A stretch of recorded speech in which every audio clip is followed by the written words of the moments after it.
विद्यार्थी मित्रो, नमस्कार.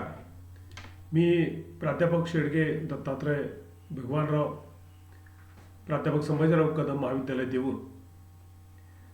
आज आपण इकॉनॉमिकल थॉट्स, आर्थिक विचारांचा इतिहास या पेपरमधील महात्मा गांधींचे आर्थिक विचार या संदर्भामध्ये चर्चा करणार आहोत.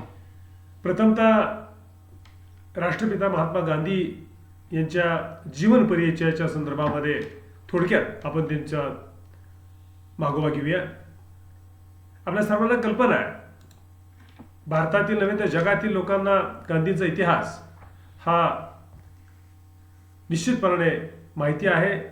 याचबरोबर तो प्रेरणादायी आहे, हेही आपल्याला सर्वांना याची कल्पना आहे.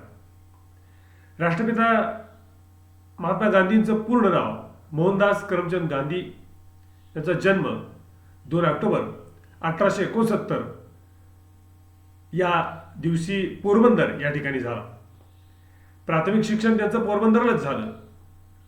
परदेशी शिक्षणासाठी मात्र ते परदेशी गेले, म्हणजे उच्च शिक्षणाकरता ते परदेशी गेले. महात्मा गांधींच्या परदेशी दौऱ्यामध्ये त्यांची टॉलस्टॉय, रस्किन आणि थोरो अशा विचारवंतांच्या बरोबर परिचय झाला. त्याचबरोबर रस्किनच्या अनटू दी लास्ट या पुस्तकामुळे त्यांच्या जीवनाच्या तत्त्वज्ञानाला एक वेगळं वलय प्राप्त झालं. आणि दक्षिण आफ्रिकेमध्येच महात्मा गांधीजींना सत्याग्रहाचा मार्ग सापडला. एव्हाना तो थोडासा विकसित झाला. दक्षिण आफ्रिकेतील दौऱ्यामध्ये अहिंसात्मक लढा जो गांधीजींनी दिला, त्याचं नेतृत्व करत असताना अहिंसात्मक चळवळीचं एक नवं साधन त्यातून निष्पन्न झालं. गांधीजींचा भारतीय राजकारणातील प्रवास हा खरं तर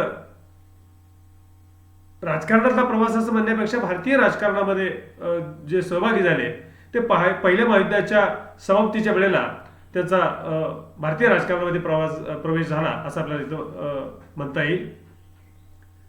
गोपाळकृष्ण गोखले यांना ते आपले गुरु मानत, म्हणजे राजकीय गुरु मानत. त्यापूर्वी खरं तर त्यांची फिरोजशाह मेहता, बाळ गंगाधर टिळक, ज्यांना आपण लोकमान्य टिळक असं म्हणतो, यांच्याशी या व्यक्तिमत्वांशी त्यांची भेट झाली होती. परंतु गोपाळकृष्ण गोखलेच्या विचारांचा प्रभाव हा मात्र महात्मा गांधींच्या विचारांवरती होता. महात्मा गांधीजींनी यंग इंडिया नावाचं साप्ताहिक काढलं. त्यामधून विविध विषयावरती लिखाण केलं. त्याचबरोबर हरिजन नावाच्या बहुभाषीय नियतकालिक सुरू केल्यानंतर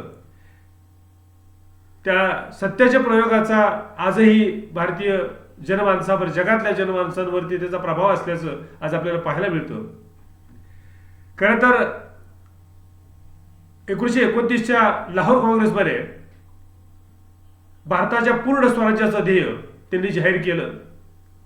त्यासाठी महात्मा गांधींनी 1930ला देशव्यापी सविनय कायदेभंगाची चळवळ उभारली. त्याच्या प्रेरणेने 1942मध्ये चलेजावची चळवळ सुरू झाली.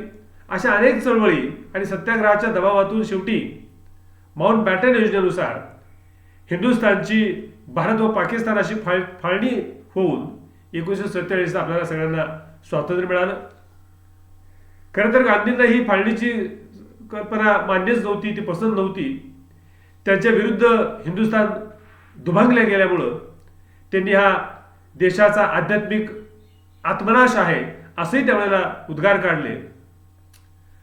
दुर्दैवानं 30 जानेवारी 1948ला नथुराम गोडसेच्या गोळ्यांना त्याचा देह बळी पडला.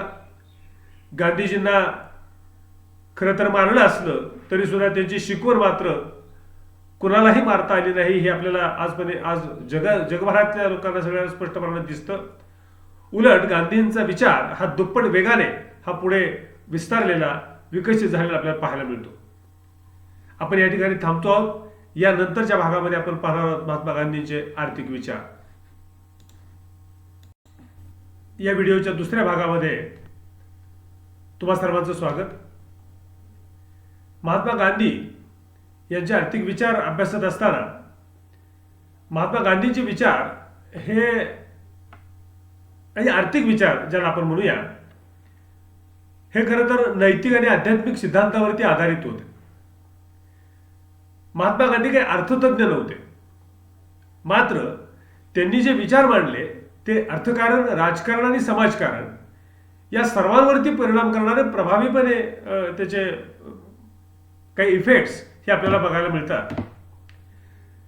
त्या काळात गांधीजींनी विकसित भारताच्या संदर्भामधल्या मांडलेल्या कल्पना ज्या आहेत, या कल्पना आजही भारताच्या आजच्या परिस्थितीला लागू पडतात, तंतोतंत लागू पडतात हे आपल्याला त्यावरून स्पष्ट होतं. गांधींच्या आर्थिक विचारांचा विकास हा आपल्याला 3 अवस्थांमध्ये विभागलेला दिसतो. पहिली अवस्था आहे 1919 पर्यंतची, दुसरी अवस्था 1919 ते 1934 आणि तिसरी अवस्था 1934 ते 1948. या 3 कालखंडामध्ये महात्मा गांधींचे जे आर्थिक विचार ज्याला आपण म्हणतोय, हे आर्थिक विचार हे ग्रामीण विकास, स्वदेशी, बेरोजगारी, ग्रामस्वराज्य, उद्योगांचं विकेंद्रीकरण या संदर्भामध्ये त्यांचं वाचन आणि चिंतन, त्याचबरोबर त्यांच्या लेखनातून त्यांनी या बाबतीमध्ये आपले विचार हे व्यक्त केलेले आपल्याला बघायला मिळतात. महात्मा गांधींचे आर्थिक विचार पाहण्याकरता आपल्याला एक एक संकल्पना त्यांची पाहावी लागेल. त्यातली पहिली संकल्पना आपण पाहूया, ती म्हणजे ग्रामीण विकासाची संकल्पना. आपल्या सगळ्यांना कल्पना आहे, भारत हा वैविध्यपूर्ण खेड्यांचा देश म्हणून ओळखला जातो आणि देशाचा विकास करायचा असेल तर ग्रामीण भागाचा विकास हा आपल्याला करावा लागेल. हे न समजण्या इतकं दुसरं कोणतंही तत्व असू शकत नाही. परंतु भारताचा विकास करत असताना पाश्चिमात्य संस्कृती ही अयोग्य आहे. या संस्कृतीचा आपण सर्वांनी त्याग केला पाहिजे आणि भारताला पुढे घेऊन जायचं असेल तर भारतातील गरीब लोकांच्या प्रगतीकरता ग्रामीण विकासाची संकल्पना आपल्याला आत्मसात करावी लागेल. आणि म्हणून 1909 मध्ये गांधीजींनी लिहिलेल्या हिंदी स्वराज्य या पुस्तकात आधुनिक यंत्रांचे आणि तंत्रज्ञानाचे तोटे हे त्यांनी स्पष्ट केले होते. त्यांनी स्वदेशी चळवळ आधारित आर्थिक विचारांची जी पद्धती विकसित केली, याच्यावरूनच आपल्याला महात्मा गांधींच्या ग्रामीण विकासाची संकल्पना स्पष्ट होते. आता त्यामध्ये त्यांनी काय काय मांडलंय? पहिला मुद्दा त्यांनी मांडला तो म्हणजे स्वयंपूर्ण खेडी. गांधींना हे अभिप्रेत होतं की महात्मा गांधींना भारत हा कृषीप्रधान देश असल्या कारणाने आपल्या देशातल्या खेड्यापाड्यांमध्ये, गावांमध्ये जो विकास करणं अपेक्षित आहे, यासाठी खेडी स्वयंपूर्ण व्हायला पाहिजेत. खेड्यातल्या लोकांच्या गरजा खेड्यातच पूर्णपणे भागवता आल्या पाहिजेत. या दृष्टीने प्रयत्न करणं हे त्यांनी स्वयंपूर्ण खेड्याच्या स्वप्नामध्ये पाहिलेलं आपल्याला बघायला मिळतं. आणि त्या दृष्टिकोनातून त्यांनी असं सुचवलं की शेतीपूरक उद्योग असावेत, छोटे छोटे ग्रामीण उद्योग यावर लक्ष देणं गरजेचं आहे. ग्रामीण भागातच खरं तर लोकांना काम मिळालं तर त्यातून ग्रामीण भागामध्ये उद्योजकता वाढेल, त्यामधून शाश्वत उपजीविका आपल्याला निर्माण करता येईल आणि त्यातून भारताच्या ग्रामीण भागातलं दारिद्र्य हे आपल्याला नष्ट करता येईल, त्याचं निर्मूलन करता येईल. महात्मा गांधींच्या मध्ये खरं तर संपूर्ण ग्रामीण विकासाचा विचार करत असताना ते स्वयंपूर्ण खेडी या तत्वाला अतिशय महत्त्व देतात. कारण स्वयंपूर्ण खेडी हा भारताच्या ग्रामीण विकासाचा आत्मा आहे असं त्यांचं मत होतं.